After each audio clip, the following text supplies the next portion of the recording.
오늘 하나님의 말씀은 베드로전서 1장 8절과 9절 말씀입니다. 베드로전서 1장 8절과 9절 말씀, 우리 두 절 말씀이니까요, 우리 같이 한 목소리로 읽도록 하겠습니다.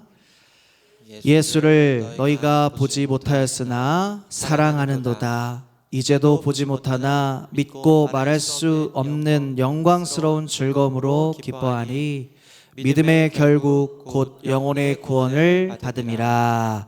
아멘. 기뻐할 수 있는 이유라는 제목으로 하나님의 말씀을 나누고자 합니다. 우리 옆에 계신 분들과 한 번 더 인사하기를 원합니다. 앞뒤에 계신 분들과도요. 당신은 하나님 나라의 백성입니다. 이렇게 축복하며 인사하겠습니다. 당신은 하나님 나라의 백성입니다. 아멘. 믿으시죠?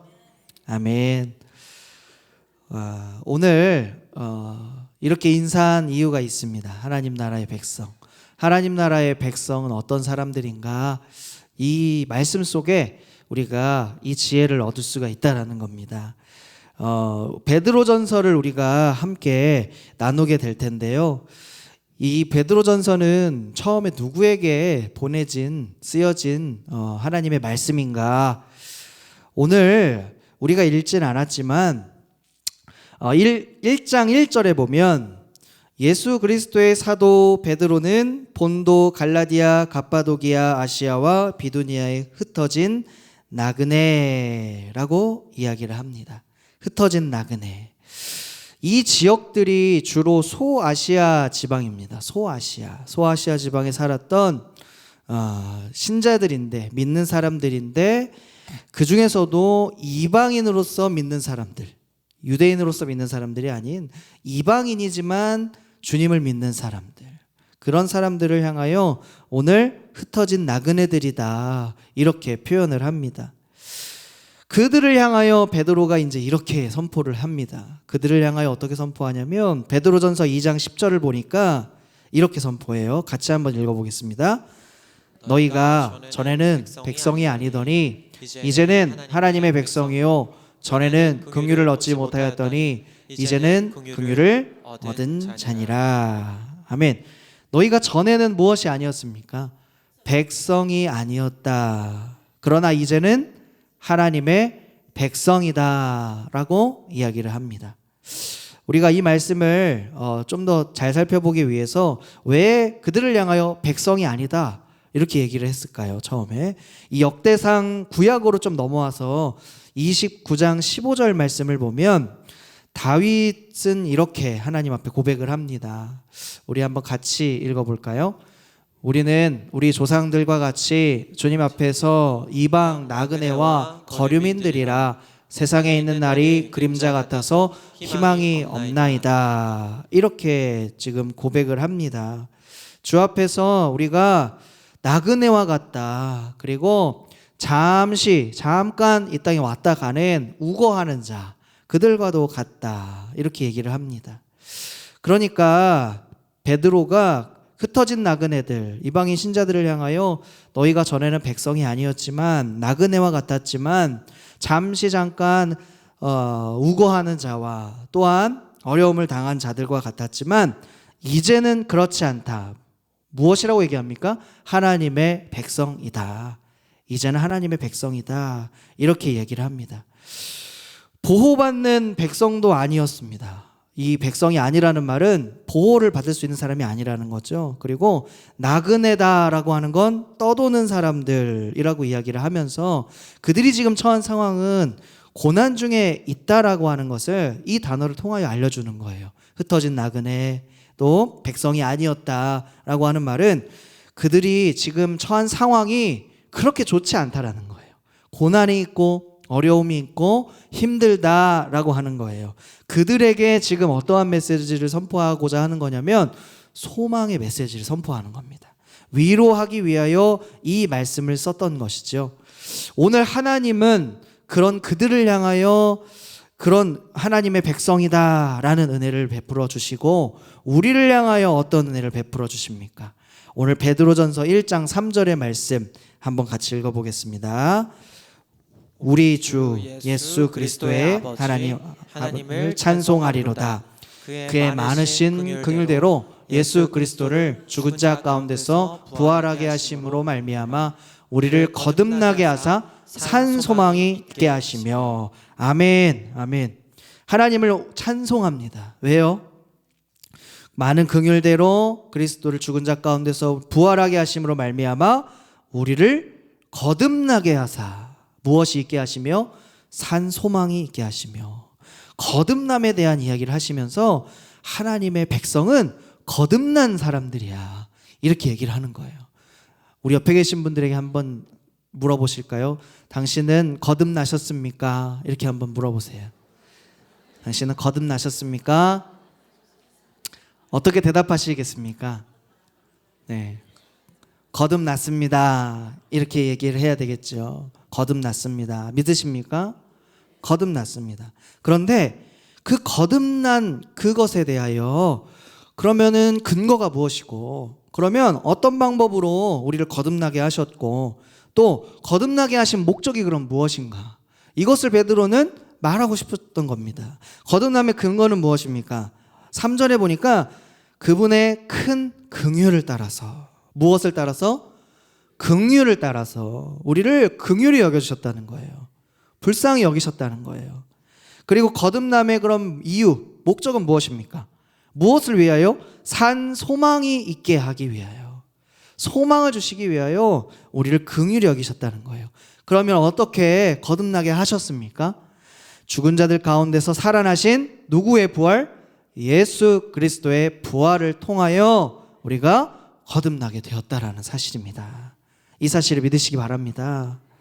베드로는 우리를 거듭나게 하신 하나님을 이런 말씀을 담아서 우리에게 알려주시고 하나님을 찬송하게 하셨습니다. 하나님은 우리 주 예수 그리스도의 아버지시죠.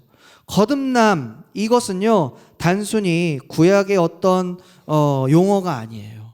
그 성경의 어떤 그냥 단순한 용어가 아니라, 이 베드로는요 지금 그들이 처한 상황 속에서 가장 큰 소망은 그들이 하나님의 백성으로 살아갈 수 있는 거듭남의 은혜를 허락받았다라는 것에 있다라고 하는 것이에요.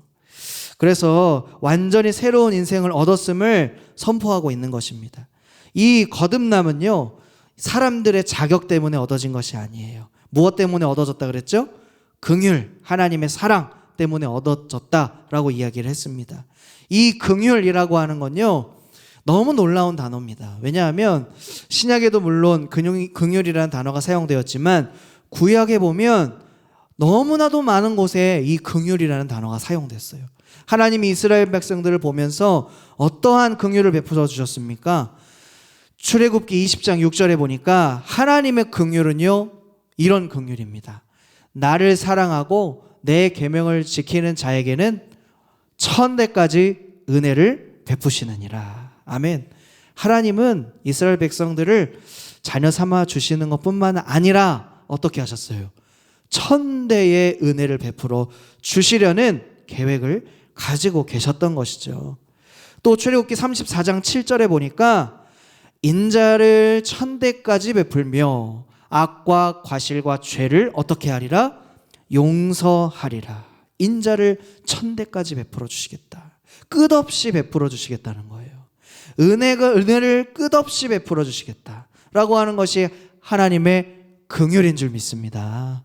그렇습니다. 우리가 어떤 자격이 있어서 은혜를 1000대까지 누리고 인자를 1000대까지 받는 것이 아니라 하나님께서 주시는 긍휼과 하나님께서 주시는 사랑에 근거해서 거듭나고 하나님의 백성이 되었다는 사실을 기억하시길 바랍니다.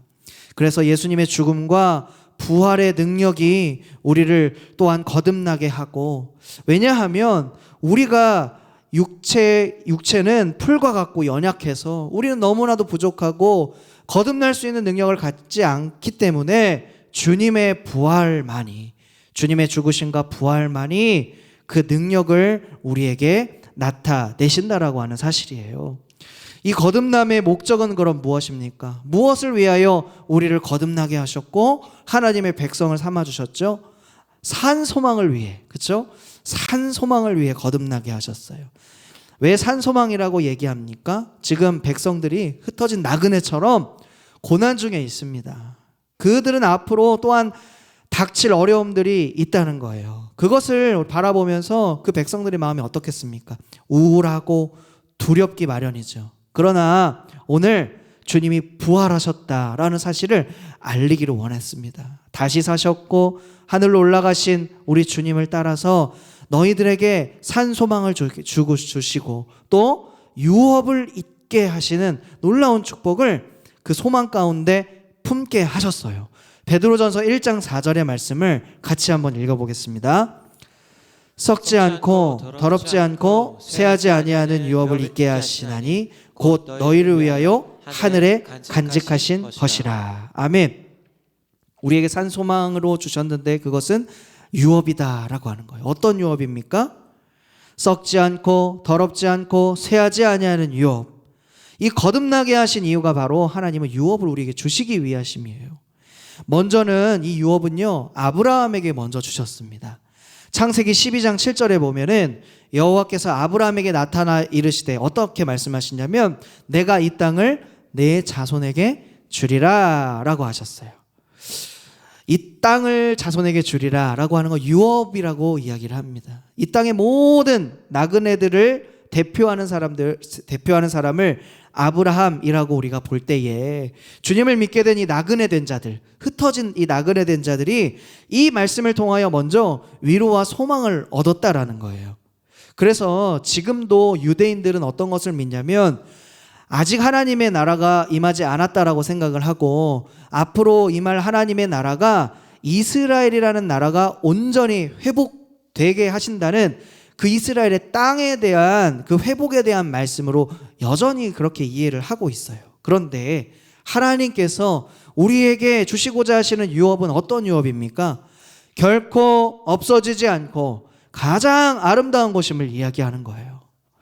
하늘에서 영원히 우리를 위하여 예비하고 있다, 이렇게 말씀하고 있습니다. 그런데 하나님은 더욱 놀라운 것은 무엇이냐면요, 하나님의 나라를 소망 중에 예비하면서 그 예비한 하나님의 나라를 지키시고 이어가게 하실 뿐만 아니라 그 나라에 들어갈 우리를 친히 보호하신다는 거예요. 베드로전서 1장 5절의 말씀 우리 같이 읽어보겠습니다. 너희는 말세에 나타나기로 예비하신 구원을 얻기 위하여 믿음으로 말미암아 하나님의 능력으로 보호하심을 받았느니라. 아멘. 그래서 하나님의 나라에 들어갈 담대함과 감사함과 은혜를 알게 되는 것입니다. 왜냐하면 그 나라에 들어가기까지 하나님께서 우리를 보호하시기 때문입니다. 그러면 무엇으로 우리를 보호하십니까? 첫 번째는 이거죠. 하나님의 능력입니다. 하나님의 능력으로 우리를 끝까지 인도하시고 보호하시고 그 능력 가운데 우리를 지켜주십니다. 두 번째는 무엇이냐면 그 능력을 무엇을 통하여 나타나냐면 믿음을 통하여 나타난다는 거예요. 믿음을 통하여. 믿음은 무엇입니까? 구원을 얻는 통로이기도 합니다. 그렇죠? 그래서 믿음은요, 그냥 어딘가에 고정되어 있지 않습니다. 믿음은요, 살아 움직여야 되는 거예요.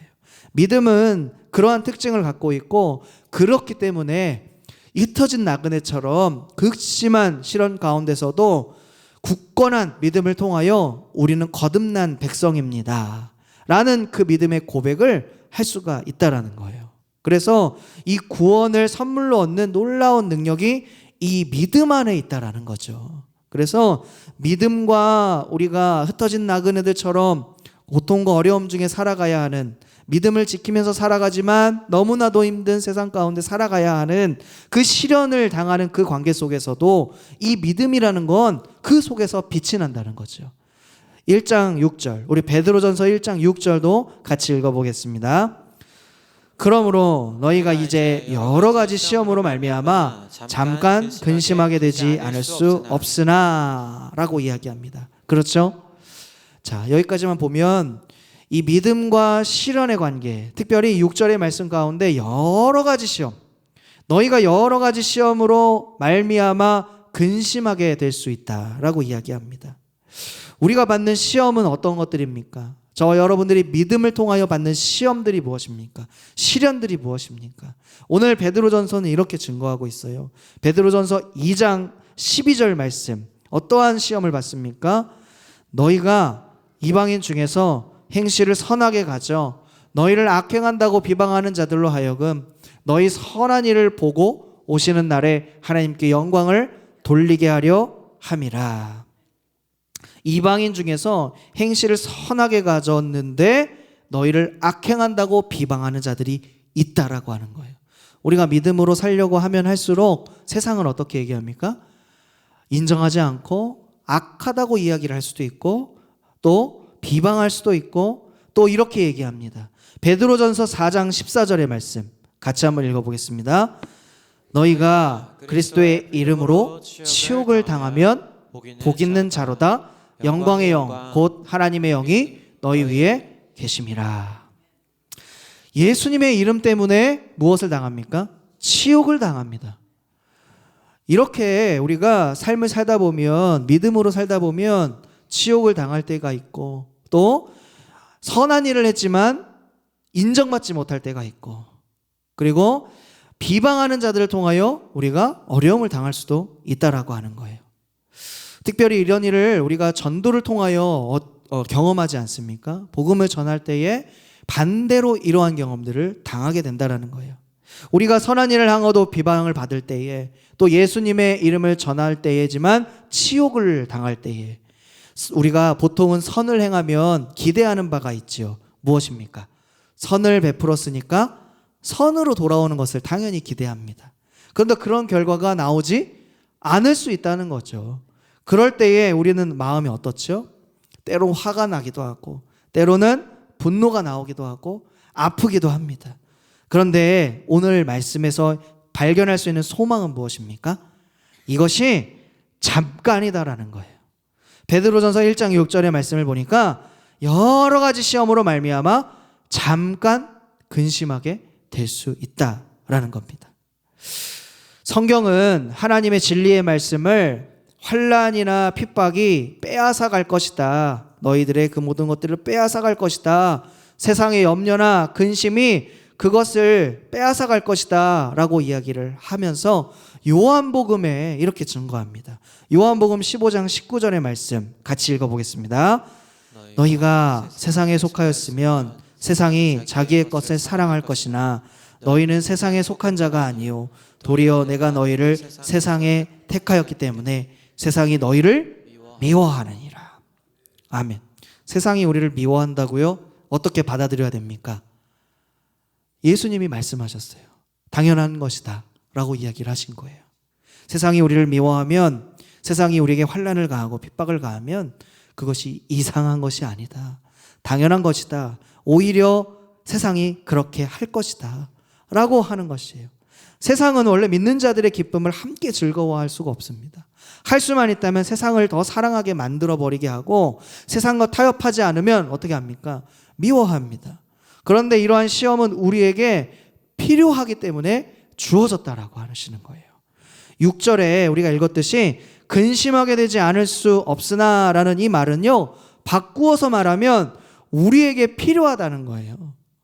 이 여러 가지 환난이나 시험들이요, 필요하지 않은 게 아니라 우리에게 필요하다는 거예요. 너무 이상하죠? 왜 필요할까요? 우리가 그 환난이나 핍박, 여러 가지 시험들, 고난들을 가능하면 피하고 싶고 도망가고 싶고 나에게 두고 싶지 않은데 왜 우리에게 필요하다고 하냐면 이 시험과 환난들이 우리를 더 강하게 하기 때문이에요. 더 단단하게 하기 때문이에요.